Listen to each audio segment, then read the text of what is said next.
Bapak Ibu Saudara diberkati lewat pujian kita hari ini. Oke, cukup. Haleluya, terima kasih tim PAW yang sudah melayani, semua Bapak Ibu Saudara yang sudah melayani.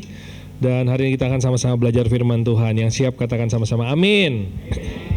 Saya mau tanya Bapak Ibu Saudara, siapa yang hidupnya, sebelumnya saya ingin sampaikan dulu informasi jemaat sudah dipanggil pulang ke rumah Bapak di surga, Pak Nado. Ya, dari CF keluarga 2 dan 3.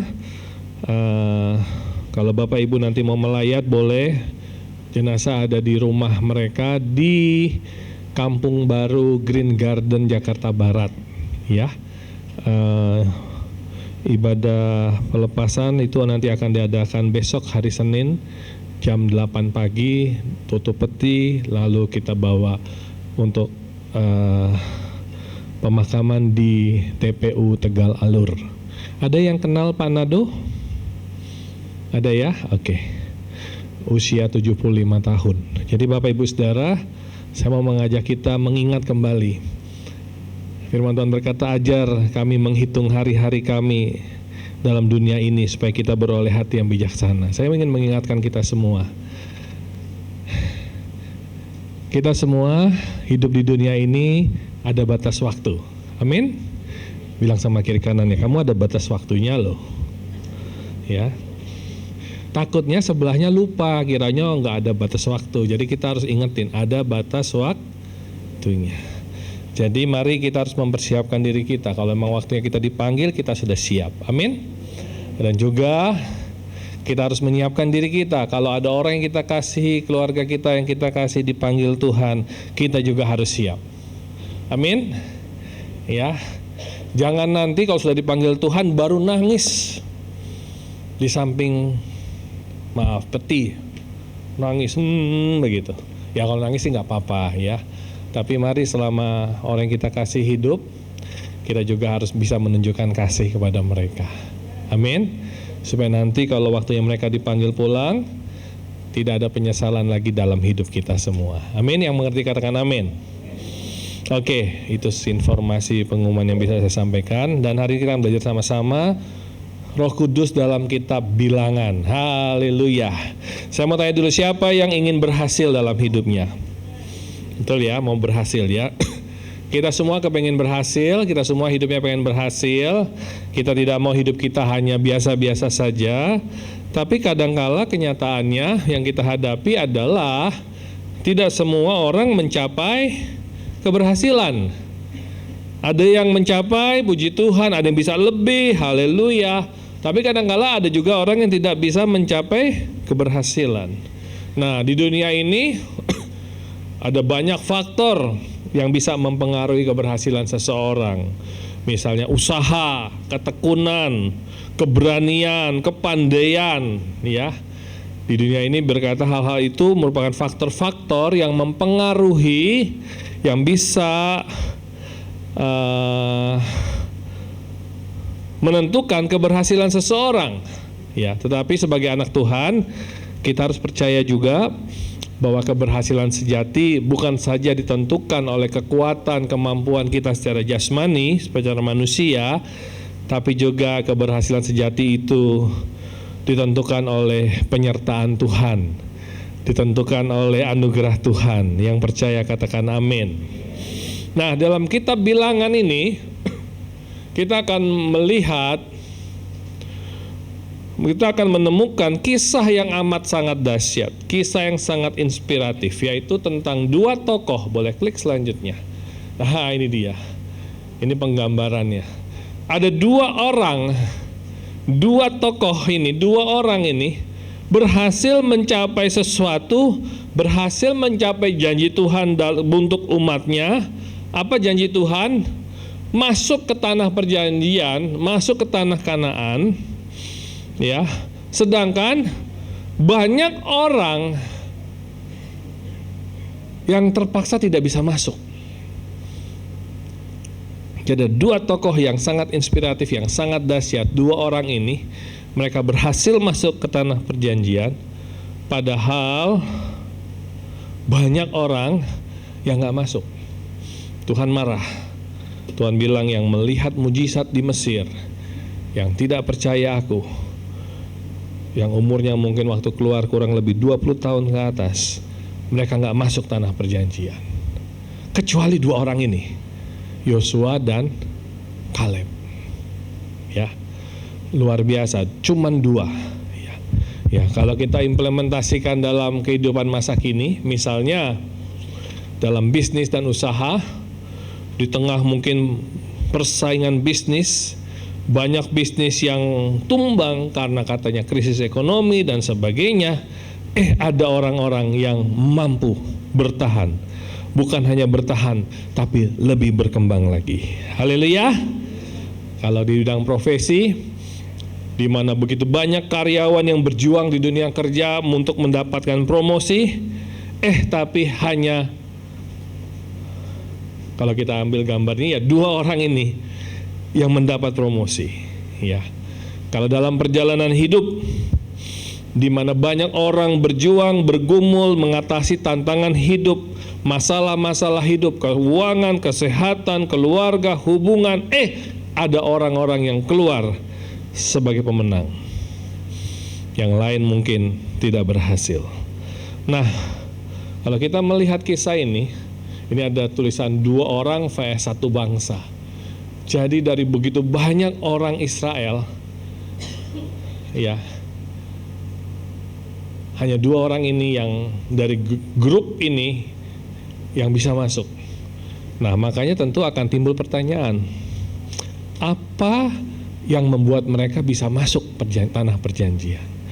Apa yang membuat mereka berbeda? Apa rahasianya sehingga Yosua dan Kaleb bisa masuk ke dalam tanah perjanjian? Haleluya. Bisa mengerti Bapak Ibu Saudara? Ya. Jadi kita juga di dunia ini harus mengerti sama-sama, kita mau berhasil, dan kita juga rindu mengerti apa sih rahasianya. Kalau kita belajar dari kedua orang ini, Yosua dan Kaleb. Dan ternyata yang luar biasanya, mereka berhasil itu bukan karena kecerdasan intelektualnya, mereka berhasil bukan karena kekayaan materi, mereka berhasil bukan karena posisi atau status sosial, mereka berhasil bukan karena keterampilan yang luar biasa, yang seringkali itu menjadi tolok ukur keberhasilan, tetapi ada sesuatu hal yang penting, bahkan mungkin terpenting, yang bisa membuat mereka berhasil. Dan saya berdoa, kita berdoa sama-sama, Bapak Ibu Saudara kita semua juga bisa belajar dari teladan mereka, memiliki hal yang sangat penting ini. Dan dimanapun kita berada, dimanapun Bapak Ibu Saudara berada, Bapak Ibu Saudara adalah orang-orang yang berhasil. Yang mau katakan amin? Yang mau katakan amin? Amin. Oke, nah, apa sih yang membuat mereka berbeda? Perbedaan apa sih ya yang mereka buat? Nah, kisah ini, kitab Bilangan ini, sebelum sini, ya, kisah ini, kitab Bilangan ini, latar belakangnya adalah bangsa Israel itu baru keluar dari Mesir. Mereka mengalami mujizat yang besar. Mereka melihat Laut Merah terbelah. Mereka bangun pagi, keluar tenda, mereka lihat ada mana yang mereka bisa ambil, mereka makan. Turun dari langit, mujizat yang besar. Mereka bisa melihat air keluar dari batu. Wah, pokoknya hal-hal yang indah, yang luar biasa Tuhan kerjakan. Tapi sayangnya mereka masih memiliki mentalitas seorang budak. Mereka belum siap berperang. Mereka belum siap percaya bahwa Tuhan menggenapi janji-janjinya. Sehingga apa? Ketika ada tantangan, ketika ada masalah, ketika mereka melihat orang-orang Kanaan yang besar-besar, raksasa-raksasa, mereka kalah. Mereka takut, mereka lebih percaya keadaan yang nyata daripada percaya kepada firman Tuhan. Nah, ini ada perbedaan. Nah, sekarang kita lihat yang slide selanjutnya. Ini perbedaan antara 10 pengintai dan Kaleb dan Yosua. Jadi Musa kirim 12 pengintai. Dari setiap suku dia pilih satu dan dikirim menjadi pengintai. 10 pengintai bilang, iya, hasil tanah Kanaan bagus, hebat, indah, sesuai firman Tuhan, air madu dan air susu luar biasa, hasilnya bagus. Ini yang 10 yang ngomong ya. Tapi Orang-orang sana raksasa. Kita ini seperti belalang kecil. Wah, kalah kita, nggak mungkin kita menang. Begitu. Itu 10 orang. Nah, Yosua dan Kaleb ini beda. Dia bilang apa? Benar mereka orang besar-besar, tapi percayalah, yang menyertai mereka sudah pergi meninggalkan mereka. Kita akan mengalahkan mereka, karena itu janji Tuhan. Yosua dan Kaleb tetap percaya kepada Tuhan. Nah, kita lihat apa perbedaannya. Yang 10 pengintai, mereka fokus sama masalah. Mereka fokus lihatnya apa? Wih, mereka raksasa kita ini seperti belalang. Itu namanya apa? Kurang iman, Bapak Ibu. Coba bilang sama kiri kanan, kamu kurang iman atau enggak? Ya. Tapi Kaleb dan Yosua, mereka juga lihat sama-sama itu raksasa. Tapi mereka fokus pada janji Tuhan. Amin, haleluya. Ada lagu yang berkata begini, ku percaya. Vera punya pegang mega. Coba dong, tolong Vera, suaranya lebih bagus. Tahu kan lagunya? Ya, yang Bapak Ibu yang tahu kita nyanyi sama-sama. Ya. Ku percaya janjimu ajaib, terlukis dalam kehidupanku. Ku berserah di dalam kekuatanmu, hanya Kau segalanya bagiku. Ku percaya janjimu ajaib. Amin, haleluya. Terukir dalam kehidupanku. Amin Tuhan. Ku berserah di dalam kekuatanmu. Ku percaya. Terus selanjutnya, ya terus. Tak akan ku gentar, Kaulah imanku, Kaulah Tuhanku. Tak akan ku ragukan kebaikanmu di hidupku. Oke, luar biasa. Fokus janji Tuhan. Percaya kepada janji Tuhan. 10 pengintai melihat dirinya seperti belalang. Aduh, kita ini kecil, mereka itu raksasa. Tapi Yosua dan Kaleb benar melihat mereka raksasa. Tapi Yosua dan Kaleb tidak melihat diri sendiri, tapi mereka melihat bahwa mereka punya Tuhan yang besar. Amin. Bilang sama kiri kanannya, kamu punya Tuhan yang besar. Bilang dong sama kiri kanannya. Tepuk ininya apa? Nah, kalau Bapak Ibu lihat tetangga sebelahnya agak manggut-manggut begitu ya, tepuk yang lebih keras. Ya. Tuhan yang besar. 10 pengintai membiarkan ketakutan, tapi Kaleb dan Yosua memiliki iman yang teguh. 10 pengintai mengikuti Tuhan dengan keraguan. Nah, ini hati-hati Bapak Ibu Saudara. Kadang-kadang kita anak-anak Tuhan ya, berdoa ada, makan berdoa, mau tidur berdoa, bangun tidur berdoa, wah pokoknya berdoalah, ya. Tapi kadang-kadang kita ikut Tuhan dengan keraguan, bisa nggak ya, bisa nggak ya, bisa nggak ya. Kita mau lebih dekat dengan Tuhan, amin. Kita mau memiliki iman yang teguh, kita mau mengikuti Tuhan dengan penuh kepercayaan, amin. Minggu lalu ada disinggung satu kisah Sadrak, Mesak, dan Abednego dihadapkan dengan dapur api yang menyala-nyala. Raja bilang, waktu bunyi musik kamu harus sujud menyembah patung. Kalau enggak dibuang ke dapur api. Mereka berkata, Tuanku Raja, kami enggak akan menyembah patung. Aku punya Tuhan, kami punya Tuhan yang besar. Tuhan akan membebaskan kami, melepaskan kami, bahkan melepaskan kami dari tangan raja. Itu pengakuan iman yang luar biasa. Tetapi sekalipun Tuhan tidak melepaskan kami, jadi dalam tanda kutip, sekalipun akhirnya mereka harus mati masuk dapur api, Sadrak, Mesak, Abednego berkata, kami nggak mau menyembah kepada patung itu. Mereka memiliki iman yang teguh, mereka mengikuti Tuhan dengan penuh kepercayaan. Amin. 10 pengintai takut menghadapi raksasa, tapi Yosua dan Kaleb bersama-sama beserta Bapak Ibu Saudara sekalian, kita mau melihat raksasa sebagai kesempatan iman untuk melihat tangan Tuhan bekerja dengan luar biasa. Amin. Ya. Amin.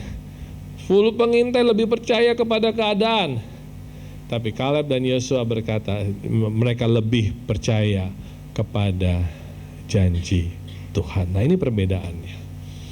Nah, sekarang kenapa mereka bisa berbeda? Nah, ini kuncinya. Kenapa mereka bisa berbeda? Slide selanjutnya. Yuk kita baca sama-sama. Ada 2 ayat ini. 1, 2, 3. Akan tetapi hambaku Kaleb akan kubawa masuk ke negeri yang dia intai itu. Keturunannya akan memiliki negeri itu, sebab ia memiliki roh yang berbeda, dan ia telah mengikuti aku dengan sungguh-sungguh. Jadi memiliki roh yang berbeda, mengikuti Tuhan dengan sungguh-sungguh. Bilangan 27 ayat 18, sama-sama. 1, 2, 3.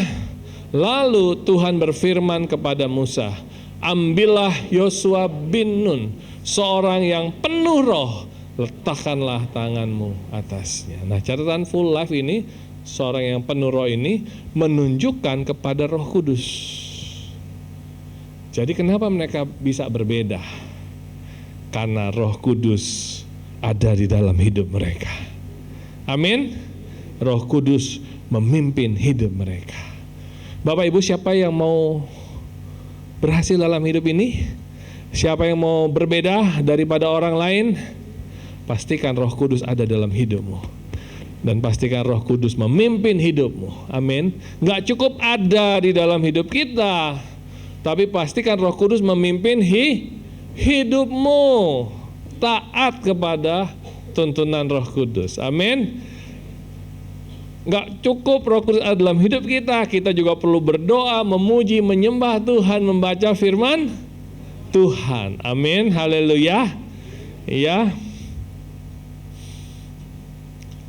Jadi di antara aneka kecakapan Yosua untuk jadi pemimpin, yang terbesar ialah bahwa ia dipimpin oleh Roh Kudus. Dipimpin oleh Roh Allah. Siapa yang mau dipimpin oleh Roh Allah?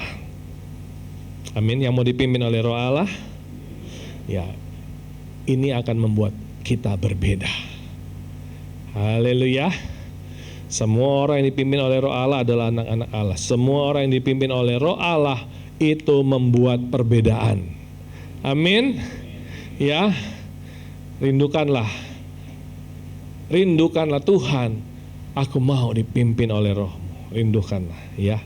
Nah, di Perjanjian Baru dikatakan Roh Kudus tinggal di dalam hidup orang percaya. 1 Yohanes 4 ayat yang keempat, boleh tolong ditampilkan ayatnya? Ya, yuk kita baca sama-sama. 1, 2, 3. Kamu berasal dari Allah, anak-anakku, dan kamu telah mengalahkan nabi-nabi palsu, sebab roh yang ada di dalam kamu lebih besar daripada roh yang ada di dalam dunia. Apa artinya? Ayat ini menguatkan kita orang percaya bahwa kita ini berasal dari Allah. Katakan sama-sama, aku berasal dari Allah. 1, 2, 3. Aku diberikan kemenangan. Nah, apa rahasianya? Roh Allah ada di dalam kamu. Amin. Roh Allah ada di dalam hidup kita. Kita berasal dari Allah, itu identitas kita. Kita anak-anak Allah. Tuhan memberi kita keberanian. Kita ini anak-anak Allah. Roh yang ada dalam kita lebih besar. Roh Kudus yang ada dalam kita lebih besar daripada semua roh yang ada dalam dunia ini. Termasuk ketakutan, kejahatan, pencobaan. Roh Kudus lebih besar. Waktu kita menghadapi pencobaan, Roh Kudus memampukan kita menang. Haleluya. Roh Kudus ada dalam hidup kita. Nah, Yosua dan Kaleb percaya Tuhan lebih besar daripada musuh-musuh kita.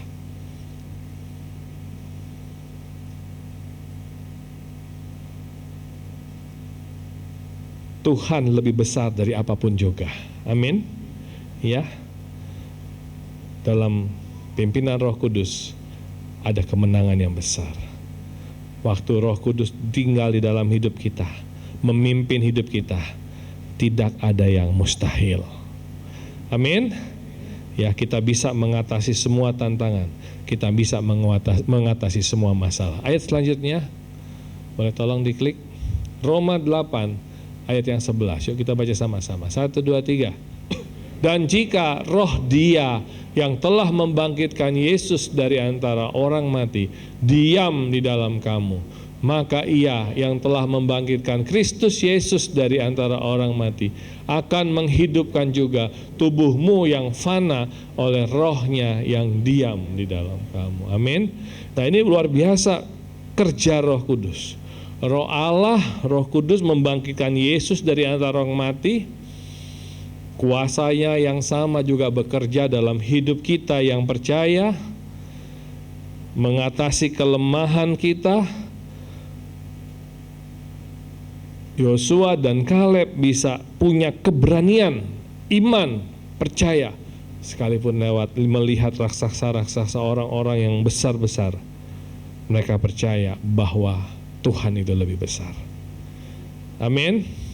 Waktu Bapak Ibu mungkin melihat tantangan, masalah, rintangan, ujian, cobaan yang besar, Bapak Ibu akan tetap percaya bahwa Tuhan itu lebih besar. Dan itu akan termanifestasi, itu akan dinyatakan lewat apa? Lewat kata-kata kita. Aduh, kayaknya gak mungkin deh. Ini ya pakar ekonomi berkata begini, oh pakar ini begini berkata begini, wah kayaknya kondisi semakin kurang baik. Oke, mereka berkata kurang baik. Tapi di dalam Tuhan, Tuhan bisa buat jalan, Tuhan bisa buka jalan, Tuhan bisa buka pintu yang tertutup di mana orang lain tidak ada. Kita bisa melaluinya, dan Tuhan bersama Yesus kita lebih dari pemenang. Intinya apa? Roh Kudus tinggal dalam hidup kita, dan izinkan Roh Kudus memimpin kita. Amin. Ayat 1 lagi. 2 Timotius 1 ayat 7. Yuk kita sama-sama baca. 1, 2, 3. Memberikan kepada kita bukan roh ketakutan, melainkan roh yang membangkitkan kekuatan, kasih, dan ketertiban. Jadi Allah memberikan kepada kita bukan roh ketakutan. Katakan sama-sama, bukan roh ketakutan. Ketakutan bukan berasal dari Allah. Adam dan Hawa di Taman Eden dia sempat takut. Kenapa? Karena mereka melanggar, mereka makan buah yang dilarang oleh Tuhan. Jadi ketakutan itu bukan dari Allah. Ketakutan itu datang karena ada dosa. Tuhan memberikan kita bukan roh ketakutan, tapi roh yang membangkitkan kekuatan. Katakan sama-sama, kekuatan, kuat, kasih, dan ketertiban. Ya, dalam dunia ini banyak tantangan. Kita mungkin menghadapi ujian, masalah, pekerjaan dalam kehidupan ini. Waktu kita mengandalkan Allah Roh Kudus memimpin hidup kita, bukan dengan kekuatan kita, tapi Tuhan bekerja dengan luar biasa. Ada sebuah lagu berkata begini, bukan dengan kekuatanku. Vera tahu lagunya, Vera? Coba tolong, Vera. Saya punya asisten. Ini Bapak Ibu ikut nyanyi ya.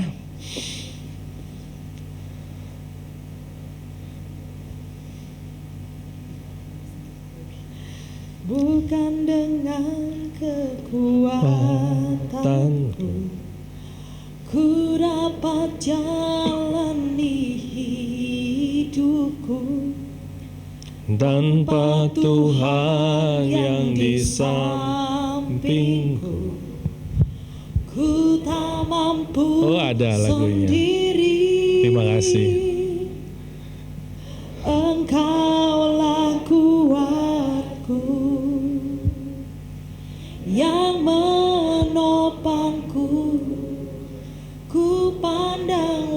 wajahmu dan berseru, pertolonganku datang darimu. Peganglah tanganku, jangan lepaskan. Kaulah harapan dalam hidupku. Haleluya. Jadi kita tidak boleh mengandalkan kekuatan kita perlu mengandalkan Allah Roh Kudus. Amin. Oh, kalau gitu emang misalnya Bapak Ibu kerja sebagai apa itu? Ahli ekonomi. Oh, emangnya Allah Roh Kudus Tuhan Yesus ngerti ekonomi nih, harus balance nih. Pemasukan, pengeluaran apa ya? Ya, saya kurang paham. Pokoknya harus balance. Emangnya Tuhan ngerti? Emangnya Tuhan kuliah, kayaknya di Alkitab nggak dicatat Tuhan Yesus kuliah di Fakultas Ekonomi, enggak ya? Enggak ya. Emang Tuhan Yesus ngerti? Ngerti, Bapak Ibu Saudara. Karena Tuhan yang menciptakan itu. Amin. Amin. Iya. Apapun yang kita kerjakan, Tuhan ngerti, Tuhan tahu. Ya, di Alkitab dicatat murid-muridnya itu penelayan. Tuhan Yesus bukan nelayan. Ya. Tapi satu ketika murid-muridnya udah berusaha semalam-malaman nggak dapat ikan. Lalu paginya lagi membersihkan jala, Tuhan Yesus datang. Ayo kita naik perahu. Lalu Tuhan berkata, lemparkan jalamu di sebelah kanan. Murid-muridnya bilang sama Tuhan beginilah Tuhan. Nah, murid-muridnya ini ahli ikan-ikan nih, ahli perikanan, ahli nelayan-nelayan yang ahli. Tuhan, semalam-malaman kami ini kerja setengah mati. Semalam-malaman kami kerja cari ikan, nggak dapat Tuhan, nggak dapat seekor pun tidak dapat. Nah, waktu Tuhan suruh itu sudah agak siang. Harusnya kalau tangkap ikan itu malam hari, bukan siang hari. Ya. Tapi kata murid-muridnya, karena Tuhan suruh, okelah kami tebarkan jala. Dan waktu mereka menebar jala, mereka taat. Katakan sama-sama taat. Waktu mereka taat, waktu mereka menebar jala, mujizat terjadi. Amin. Ya, waktu mereka taat, mujizat terjadi. Ikan-ikan masuk ke dalam jala. Haleluya. Ya, ikan-ikannya masuk ke dalam jaring. Tuhan bisa suruh kirim ikan dari ujung pelosok laut datang masuk ke dalam jaring. Padahal mestinya itu bukan waktu untuk menangkap ikan. Alkitab mencatat sampai jaring itu penuh. Mereka nggak kuat angkat, mereka harus panggil temannya perahu yang lain datang untuk mereka bantu ditarik sama-sama. Kenapa? Karena sangat banyak ikan. Bapak Ibu Saudara, apa kuncinya? Taat. Amin. Roh Kudus ada dalam hidup kita dan juga kita taat pada firman Tuhan. Mujizat terjadi. Dan Bapak Ibu Saudara percayalah, waktu Tuhan kerjakan mujizat yang Tuhan kerjakan itu pasti luar biasa, pasti baik, tidak ada yang gagal, tidak ada yang salah. Amin. Siapa yang mau berhasil seperti Yosua dan Kaleb? Kisah Rasul 1 ayat 8, mungkin ada slide-nya.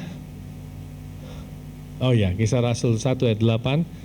Tetapi kamu akan menerima kuasa kalau Roh Kudus turun ke atas kamu, dan kamu akan menjadi saksiku di Yerusalem dan di seluruh Yudea, Samaria, sampai ke ujung bumi. Nah, gimana supaya kita bisa menjadi seperti Kaleb? Bagaimana supaya kita bisa menjadi seperti Yosua? Bagaimana, dan Tuhan ingin kita menjadi saksinya. Apa yang harus kita lakukan? Kita udah belajar dari awal tahun ini. Kejadian. Roh Kudus di kitab Kejadian ada suatu kata yaitu rakab. Rakab itu hidup bersekutu dengannya. Ya. Jadi gimana? Kita harus banyak berdoa. kita harus banyak menyembah Tuhan. Kita harus banyak bersekutu dengannya. Amin. Halo. Ya. Berdoa, menyembah Tuhan. Nah, memang yang namanya berdoa dan namanya menyembah Tuhan kadang-kadang gak enak. Betul ya? Saya mau tanya Bapak Ibu Saudara, lebih senang mana? Diundang makan di kue tiaw jangkung, atau siang ini habis ibadah, lebih enak mana? Diundang makan di kue tiaw jangkung atau diajak doa puasa? Ayo, yang mana mau ikut Bapak Ibu Saudara? Ya, kue tiaw jangkung atau doa puasa? Hah? Doa puasa. Oh, bagus. Yang mau kue tiaw jangkung? Ya gak ada yang angkat tangan, soalnya gak ada yang ngundang ya. Tapi saya mau ngajak kita Bapak Ibu Saudara, yuk hidup bersekutu dengannya. Don't waste your time. Jangan sia-siakan waktu kita. Amin, amin, halo. Semua kita itu punya jatah. Misalnya jatahnya segini misalnya. Ya, ini dari lahir. Terakhirnya sini. Jangan sia-siakan. Oh, mungkin udah di sini, nantilah. Jangan sia-siakan, amin. Karena kita nggak tahu kapan waktunya. Setuju? Yuk, selagi ada waktu, kita udah dengar firman Tuhan juga. Kita mau bersekutu dengannya. Ku ingin selalu bersekutu denganmu, ya. Bersekutu dengan Tuhan, Rafa, mengerami, Roh Allah melayang-layang, dierami, bersekutu dengan Tuhan. Kalau di Keluaran, waktu Roh Allah ada satu kerinduan, yaitu jiwa-jiwa diselamatkan. Maka kita juga mau menyelaraskan, Tuhan, aku rindu jiwa-jiwa diselamatkan. Samuel mendengar dan taat kepada suaranya. Minggu lalu imamat, jaga apinya, dijaga apinya. Banyak berdoa, banyak memuji Tuhan, banyak menyembah Tuhan, banyak membaca firman Tuhan, bersekutu dengan Tuhan. Maka Allah Roh Kudus akan memimpin hidup kita, dan kita akan dipakai oleh Tuhan menjadi alatnya yang luar biasa. Dan yang satu lagi pasti, Tuhan akan memberikan keberhasilan yang besar. Amin. Amin. Oke, Tuhan Yesus memberkati. Setelah ibadah selesai, bagi Bapak Ibu yang ingin menyerahkan anak, jangan langsung keluar, bisa duduk di bagian depan. Ya, kita ada penyerahan anak, tapi Bapak Ibu yang tidak penyerahan anak bisa mau tunggu boleh, tapi mau pulang juga boleh. Ya. Oke, Tuhan Yesus memberkati. Saya undang pemain musik maju ke depan.